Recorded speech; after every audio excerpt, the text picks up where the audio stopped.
प्रिय आत्मीय दाजुभाइ दिदीबहिनीहरू, हामी नेपालीहरूको घर आँगनमा नयाँ वर्ष 2082 आइपुगेको छ। नयाँ घाम, नयाँ ज्योति, नयाँ उत्साह लिएर आएको नयाँ वर्षको उपलक्ष्यमा देश तथा विदेशमा रहे बसेका सम्पूर्ण नेपालीहरूको सुख र शान्तिको मङ्गलमय शुभकामना। हरेक नयाँ वर्ष नूतन आशा र विश्वास बोकेर आउने, तर वर्षको बिदाईमा एउटा घनघोर निराशाका बीच हुने गरेको धेरै साल भयो। समाजका विभिन्न दल, वर्ग र जन समुदायले आफ्नो धारणा, आस्था तथा अभिव्यक्ति राख्न पाउनु प्रजातन्त्रको सुन्दर विशेषता हो। तर त्यस्तो धारणा र मान्यता प्रस्तुत गर्दा सबैले संयम अपनाउनु पर्दछ। केही दिन अघि जनप्रदर्शनमा जुन प्रकारको हिंसा, आगजनी, तोडफोड भयो, त्यसबाट जस प्रकारको मानवीय एवं भौतिक क्षति भयो, त्यो सुन्दा हामीलाई अत्यन्तै दुःख लाग्यो। नागरिक स्वतन्त्रता भन्दा ठुलो तन्त्र वा वाद हुँदैन। वास्तविक प्रजातन्त्र त्यहाँ हुन्छ जहाँ राम्रो, नराम्रो, जनगुनासो वा गुणगान सुन्ने परम्परा र संस्कार हुन्छ। नेपाली जनतामा देश र भविष्यलाई लिएर जुन खालको जागरुकता पैदा भएको छ, त्यसलाई हामीले सकारात्मक रूपमा लिएका छौँ। वास्तवमा नेपाली जनतामा रहेको देशभक्तिपूर्ण भावना विश्वमै अनुकरणीय र अनुसरणीय छ। देशलाई विद्यमान जटिलताबाट मुक्त गराई शान्त, स्थिर र समृद्ध मुलुक बनाउने जागरुकता जुन पैदा भएको छ, नयाँ वर्ष 2082 मा नेपाली जनताको चाहना अनुसारको परिणाम हासिल हुने विश्वास थपिएको छ। मुलुकमा व्याप्त अशान्ति, अराजकता, निराशा र असन्तुष्टिबाट आम नेपालीलाई मुक्त गर्न नेपालको राज संस्थाले जहिले पनि योगदान पुर्याउँदै आएको विदितै छ।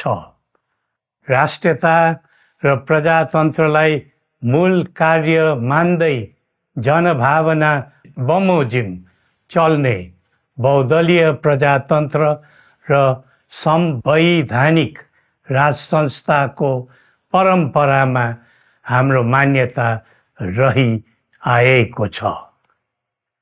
वर्तमानमा बदलिँदो जनचाहनाको पनि कदर गरी राज्य शक्तिको स्रोत जनता नै हुन् भन्ने मन्जुरी सदैव स्थापित हुनु पर्दछ। राष्ट्र निर्माता श्री 5 बरामहाराज धीराजको दिव्य उपदेशलाई नै अबको राज्य सत्ताको मूल मन्त्र सोच्नुमा के होला? सन्तुलित कूटनैतिक सम्बन्ध र आत्मनिर्भर नेपालको परिकल्पना नै पृथ्वी पथको मूल सार हो। यही नै राजनीतिको मूलधार हुनु पर्ने हो। विश्वको बदलिँदो परिस्थितिलाई मनन गर्दै विश्वव्यापीकरण र स्वतन्त्र व्यापारका आधारहरूलाई चुनौतीको रूपमा लिँदै चरम आर्थिक मन्दी भोग्नु परिरहेको अहिलेको सन्दर्भमा नेपाल जस्ता विकासोन्मुख देशले आत्मनिर्भर अर्थतन्त्र निर्माणको कार्यमा अर्जुन दृष्टि लगाउनु पर्ने समय आएको छ।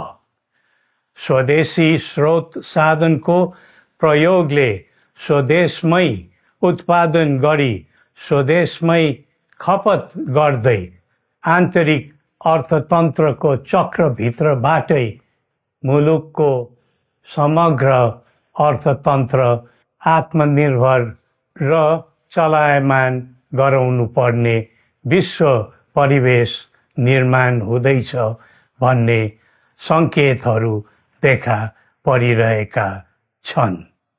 विश्वकै उत्कृष्ट यो भूमिमा बाँच्न समेत गाह्रो हुने स्थिति पैदा भएपछि बढ्दो युवा पलायनलाई रोकी युवा शक्तिको श्रम र सिपलाई स्वदेशमै उच्च उपयोग गर्नु पर्दछ।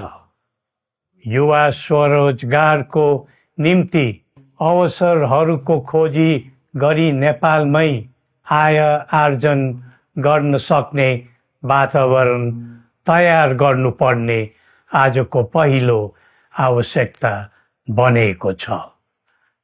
सबै नेपालीको तन, मन र ध्यान त्यसैमा लगाउनु परेको छ। विश्वभरि छरिरहेका नेपालीहरू एकताका सूत्रमा बाँधिन अब ढिला गर्नु हुँदैन।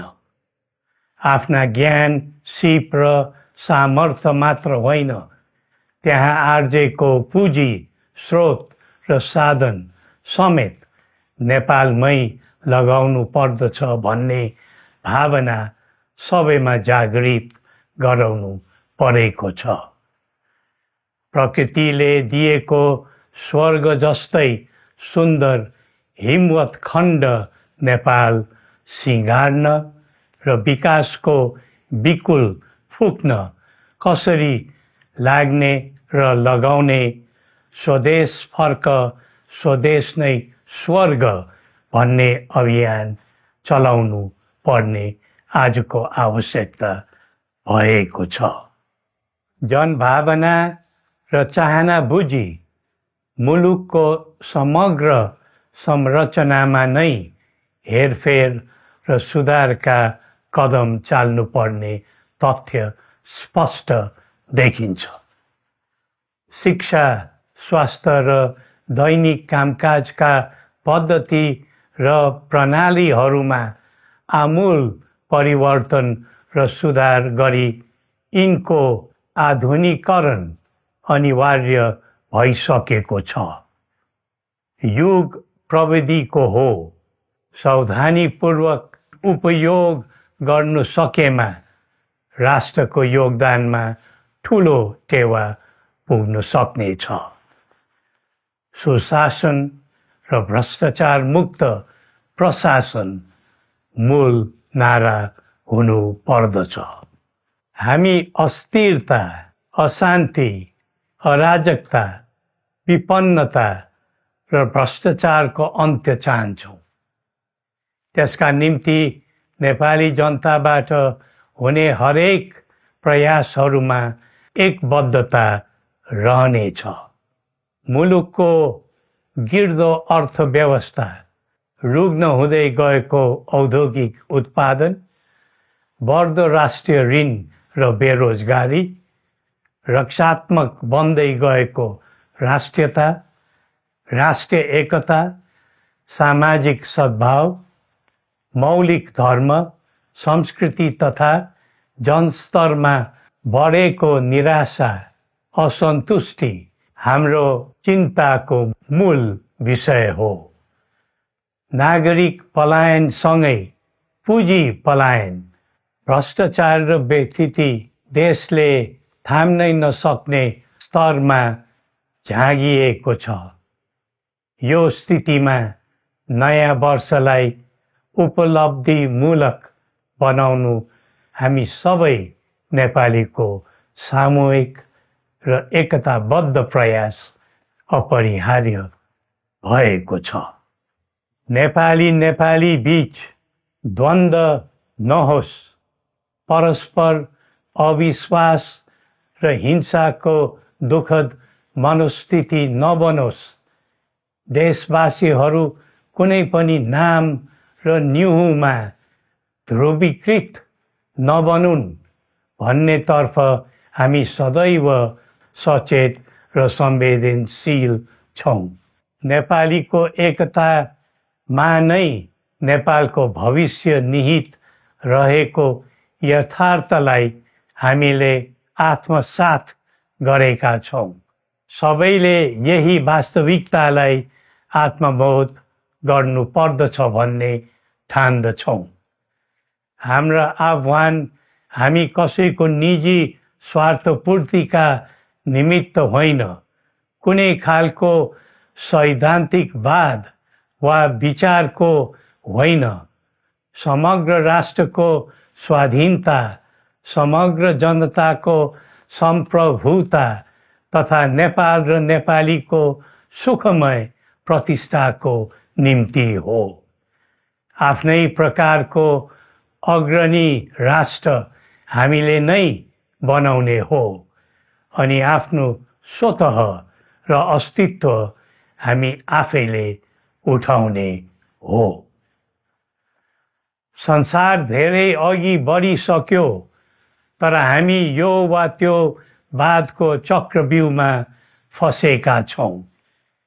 नेपाल आमालाई केन्द्रमा राखेर हाम्रा विचार बन्नुपर्छ, हाम्रा कदम चल्नुपर्छ।